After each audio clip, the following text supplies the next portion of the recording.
we go. 3, 2, 1. Boom! And welcome to the Big Honker Podcast, brought to you by, this is the Did You Know?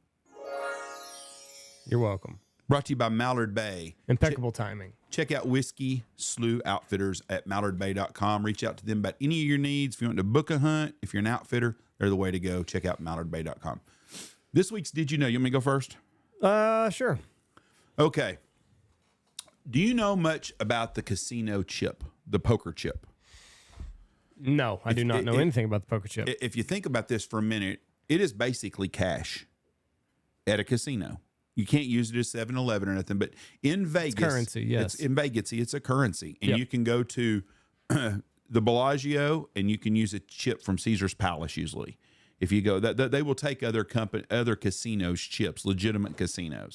So if you go to MGM, you can use one from the Luxor. If you go to the Luxor, you can do one at Caesar's, whatever. So, anyways, these chips are made out of clay. Okay.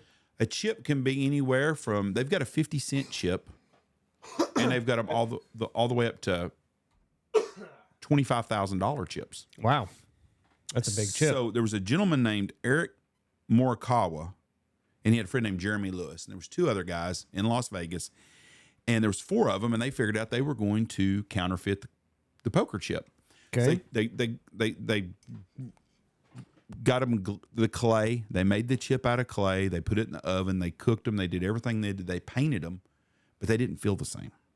Didn't what? They didn't feel the touch same. It just wasn't as heavy. The weight Right. wasn't exactly the same. If you dropped it, it made a thud noise instead of a noise that a poker chip makes. Well, if you got a poker chip, the dealer is going to be touching these things. Right. And they'll notice. I mean, they use the same shit all the time. They can feel the form of them.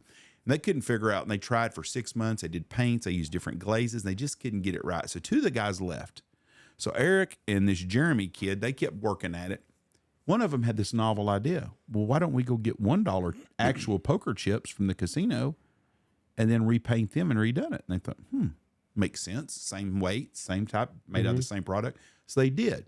So they went and got $100. They got $1 chips, and they figured out what they could do was they could paint them black.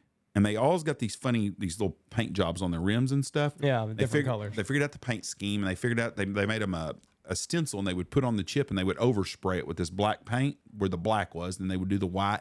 And then always these poker chips always they've got a funny green color, or the blue, or the reds, or whatever they have. And like the $25,000 chip at Bellagio, they're called cranberries. They've got a cranberry color to them. So what they did was they took these dollar chips, and then they couldn't figure out the center emblem. The center emblem has always got the resort, like MGM's got a line on or something. And he couldn't figure out how to get that done. And then they figured out if they put them in the oven, they got hot, it would kind of melt the whole thing. So what they did was they bathed them in hot water, real hot water, like boiling water, and they could peel that off. And they made them they figured out how to get their own emblem that looked just like the one that they had, took pictures of it. They did that. Now, this wasn't modern today. This was in the 80s and the 90s. So it wasn't like it was you could go down to Kinko's and do this shit. And they figured out a tape that was boating tape that went on the bottom of it, and they put it on there. So they started making $100 chips out of $1 chips. And they got so good at it, they were doing 20 a day. They had to blend themselves into the casino. Right, slowly. To get the money so they had to become regular players. And it was working. They were making a lot of money. But like all good things, what happens? Somebody gets greedy. You got two. No, yes. You got two people involved. When you have two people involved, you got twice the chance of getting caught. There's no secrets. Nope. Because the other guy, one guy was pretty straight laced. The other guy had a little addiction problem, and he drank and did a little toot probably. And he ruins a lot of guys. And he liked prostitutes. So he would have these big lavish parties. They were playing so hard that these casinos were comping them free rooms and shit. One guy comes out of the room one time, goes up to get his buddy out of the room, and he's on the phone in the balcony. He's talking to his girlfriend, and she's threatening to blackmail him if he doesn't give her some money and tell everybody what he's doing. Yeah. The Eric guy was married. He didn't even tell his wife what he was doing. She just knew that their lifestyle had increased exponentially. Well, this girl here called the cops on him, and they busted him. Dumbass. While he was in prison, they gave him a $5 million bond, which was really high. Got it reduced down to $12,000. But when he was inside, he met with a Russian mobster that had a $5 million bond. That Russian mobster, when he got out of jail, got together with him, and he started giving him 25% if he would show the Russians how to do these chips. Oh, do it. So he was doing that. Well, guess what? Doing it at the same place. He got busted at the same time. They started getting these counterfeit chips again. Guess who they went and checked again? Went to his house, busted him again. Went to prison for a long time. Dumbass. Hell of a story. Took millions of dollars from Vegas using. And I'm guessing he's in prison, but he's still alive, which is better than most people. He's out of prison now. A lot now. of people. He's out of prison now, but he don't have nothing to show for it. But if he would have just stuck to his guns and his buddy wouldn't have told nobody, be cool, they man. would have done it for a long time because it was hard to figure out what they were doing because the chips looked the same. They just had a different color paint job on it. Yeah. That's my Vegas story number one. Vegas story number two is even more incredible than that. It's a quick one. A guy was broke playing cards there, played blackjack all the time, figured out that casinos in Vegas, the security guards don't have guns. None of them? Guns are bad juju around there. Huh. Well, I'm sure there are some that do, but most of them don't have guns. They don't want to go around carrying guns. Yeah. So there's not a gun presence everywhere. Took his motorcycle, drove to South Point Casino, a local casino, went into the cash cage, got $20,000 out, jumped on his motorcycle and left. Walked in wearing his helmet and a full fucking looked like a flight suit. Saw the actual footage of it, walked out with 20 grand. Worked out so good, a week later he went to the Bellagio, but didn't want to go to the cash cage because it was too far in the back of the casino. Drove his motorcycle at the front door, kept it running, waved at the security guard, ran inside, went to the high stakes blackjack table, $1.5 million and $25,000 and $10,000 chips. Walked out the door, got caught because he was bragging to a casino, a blackjack dealer about it a week before that he was figuring out a way to rob the place. Guy remembered his name. They checked him out, and that's how they caught him. He started going back to the casino playing. But he had to start playing at that casino because he had to be able to bleed those chips in. Right. You just walk in with a $25,000 chip, that's a red flag after a bunch of them have been stolen. Mm-hmm. Same thing. Got caught with his own greed, went to prison for a long time. Pretty interesting story. But those are two Las Vegas stories. I thought that was pretty cool. Vegas, baby, Vegas. So mine are short since I have been away. And one of them, I just recently got back from the Bahamas. I learned this while I was down there. Local Bahamians are not allowed to gamble because of their benevolent government.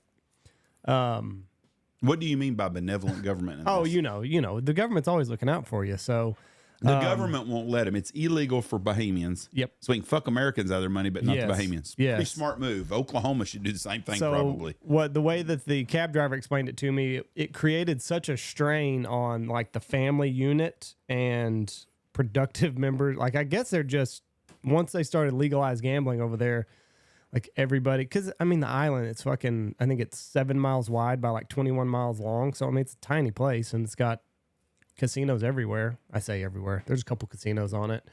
But I guess it created such a financial strain on families and such a familial strain that the government came in and said, local, if you're a Bahamian native, you cannot gamble in Bahamian casinos.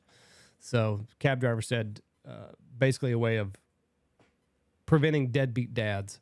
That's actually not a bad policy. And so he also said that they recently started being able to drink again. Local Bahamians. I didn't know they took your alcohol and your gambling away? They took away alcohol and gambling. They took away alcohol for a period of time. I don't remember when they got it back, but yeah, you couldn't drink and you couldn't gamble if you were a native Bahamian. That's interesting. I would love to see the statistics on that because I can tell you this much: if I go to the local casino during the day here, there's a bunch of deadbeat sumbitches in there. It's either people that are retired or deadbeats, and I don't know where I fit in that round. There's not much to do there. I mean, like if you don't have a job.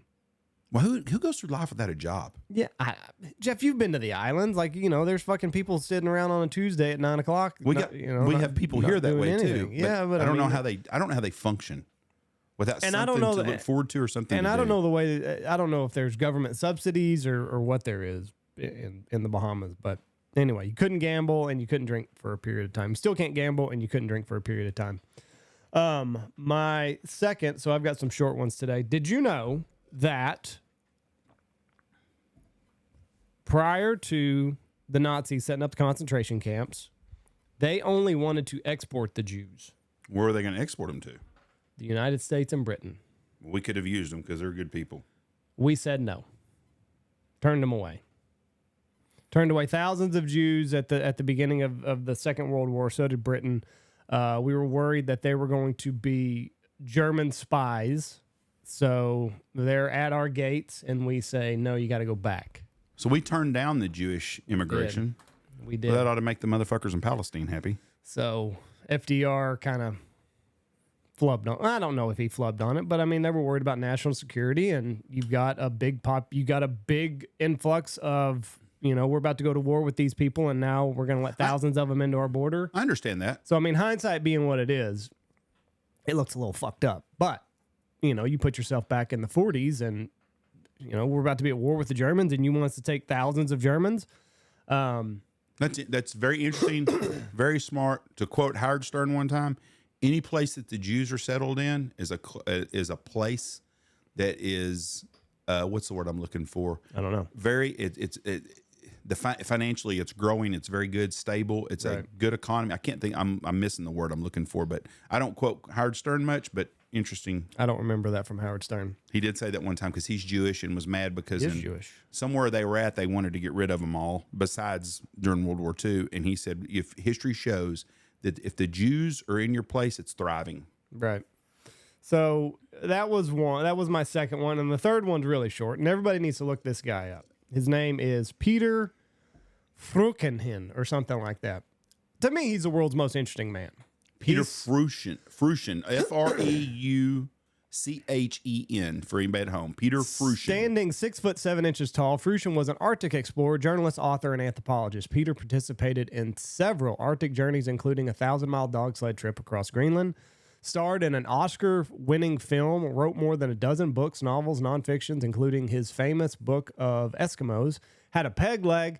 He lost his leg to frostbite in 1926. He amputated his toes himself. Gangrene toes. Gangrenous toes himself. Was involved in the Danish resistance against Germany. Was imprisoned, sentenced to death by the Nazis before escaping to Sweden. Studied to be a doctor at a university. His first wife was an Inuit, and his second wife was a Danish Margarine Harris. Became friends with Jean Harlow. Jean Harlow. She's an actress. Are you sure? Yes, I promise you. Okay. And Mae West once escaped from a blizzard shelter by cutting his way out of it with a knife fashioned to his own feces. And last but certainly not least, he won $64,000 on the $64,000 question, which I do not know what that is. But I'm assuming it was a game show that capped you out. If you could get this one question, you'd win $64,000. That is my most interesting man in the world. And if you look at him, he looks like a guy you would not want to fuck with. Looks like a big-ass Viking is what it looks like. I'm sure that bear coat probably is a little bit more intimidating. But 6'7", he's a big man. Big man. Interesting. Did you know? Watched a new show on Netflix I really liked. It was only 4 episodes long. It was with Jeff Daniels. Cannot think of the freaking name of it now. It was I think I've seen it. He's like a lawyer, right? He's a billionaire, and they've taken all his shit, the bank, and he goes to fight with the bank. His ex-wife's involved. It's got a screwed up ending to it, but it was really a good miniseries. It's hard to find any of them. I wish I remembered the name of it, but I don't. Anyways, it's Jeff Daniels' newest series on Netflix. It's got about 4 episodes. Check it out. Thank y'all for listening to Did You Know? Sponsored by Mallard Bay. We appreciate y'all very much for listening to us. God bless y'all, and have a wonderful weekend. Love you, bye. It was a really cool series. It did have a screwed up ending.